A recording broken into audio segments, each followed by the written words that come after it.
that are $991 million. This is on page 174 of the county budget. I assumed sales tax was number 2 at $47 million. I was wrong. On page 200, I have my glasses on. 200, thank you. 208, I'm good.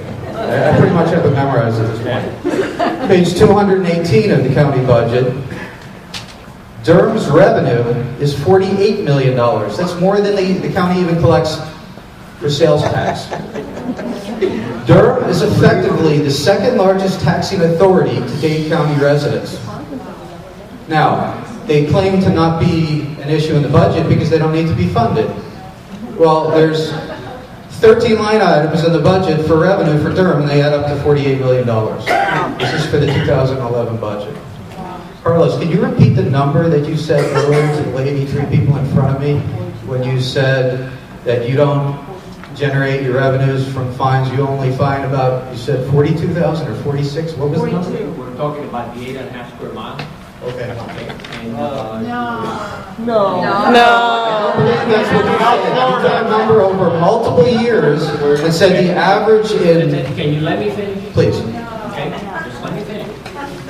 If it happens here, it happens everywhere. 8.5 square mile, which is 99% of the people. I believe you're from Palmetto Bay, correct? And you live in the waterfront. I guess you had some issues with us concerning mangrove trimming and possibly some problems that we have here. But concerning the 8.5, let me finish. Concerning the 8.5, there was the issue about what fines that we have. The 8.5 had 1,600 parcels, is what I said. We had 99 cases over 10 years, okay? We had $42,000 of fines for the 99 cases that we had, okay? That's what I said. Yeah, Total. to clarify something, John, you're not finished. I know you want to respond. Thank you. I will say that the person asked about fines. You didn't say about fines per mile. Right, exactly. Exactly.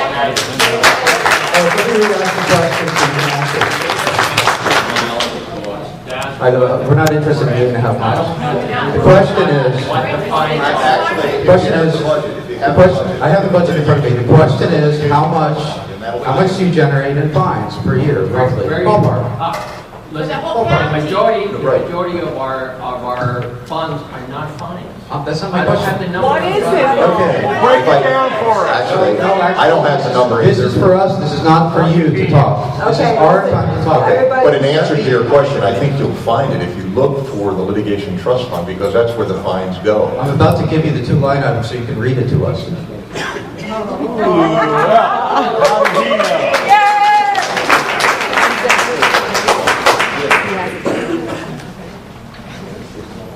Line items out of the 13 revenue line items that you put in the budget are $130,000 for 2 different line items. Right. That sounds like a significant increase in fines that you're planning on assessing in fiscal year 2011 than you did previously. You need to understand something. You need to let me speak now. Okay. I don't know why. It's not for you tonight.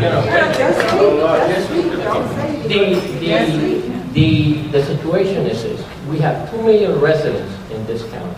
Okay? We live and work, okay, over the water that we drink. We just don't regulate mangrove trimming. We regulate the quality of the water that the people drink and need to live here. So what we're dealing with is not just because one narrow sliver of what we do, which you might have been exposed with us because of the mangrove situation. Let me finish. Carlos, come on. You're off point here. You're off point. Stop wasting time. Let me put it in perspective. What I try to put for you in perspective is that it's a lot more environmental issues county-wide than just that narrow issue, which means that when you look at $130,000 that might have been collected, okay, and that possibly is, I think, is cumulative, not necessarily per year, okay? It is a very, very small number because you need to realize that we have many facilities that we regulate. We agree completely. It's a very small number compared to the $48 million that you figure out how to charge all these people in this room and the rest of the residents of Dade County. We're the ones paying the $48 million that I call the second largest tax in Dade County, which is accurate according to the budget. So is it not? It's not a tax, sir. It's a fee. When you want to do something, then you pay a fee, and then that is what's collected. It's not a tax. Well, we like garbage collection, and that's part of our taxes. We kind of consider that a tax, but that's a semantic issue. The $48 million that you generate in revenue, it would appear as though you're an organization that survives on fees, and you tend to manipulate and pervert the law to corner people into requiring fees to be paid for situations. I can give you an example of an individual that is so intimidated by D.E.R.M. He wanted no part of coming tonight. He's a friend of mine. I'm not going to say his name, but I'll tell you his situation. His situation is that he has a very small commercial office building that happens to have a few feet of land fronting a county road that is somehow protected. Jurisdiction is not, there's an easement or some kind of protection that he required a variance in order to put signs up for his tenants. They're called monument signs. He went to the village, asked for variance, the village approved the variance. D.E.R.M came in and said, for this 2 or 3 feet of grass in front of his property, said, oh, if you want us to approve the permit, because if we don't approve it, you can't put your signs in, you have to call for 4 D.E.R.M inspections per year. Now, this is typical of the way D.E.R.M operates to generate revenues to support 485 people that are totally unnecessary.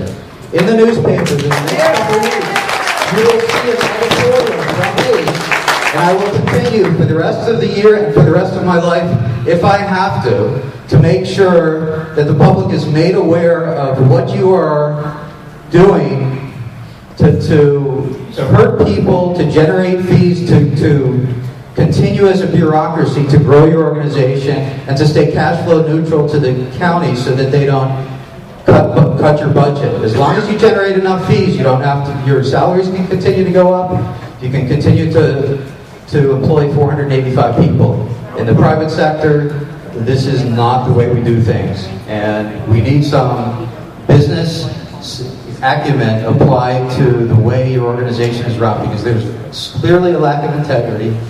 There's improper incentives in what's driving your organization by all accounts of everything everybody has heard here tonight, and it needs to stop. And in these articles that you will see published soon, you will find a real solution to that. I believe Lynda Bell is fully capable of driving this, along with the county commissioners, and hopefully the new mayor of our county, to fix the problem. But in the event that they don't, I'm going to make sure that everybody in the county is aware of a great solution to the problem, which a fellow here earlier tonight mentioned, which is the right concept, Jim Hahn, which is Dade County didn't have the authority to begin with to provide environmental enforcement. In fact, very few counties and cities within Florida have environmental agencies. Environmental issues are protected by the state's Department of Environmental Protection, DEP. If you go to the Keys, which is in Monroe County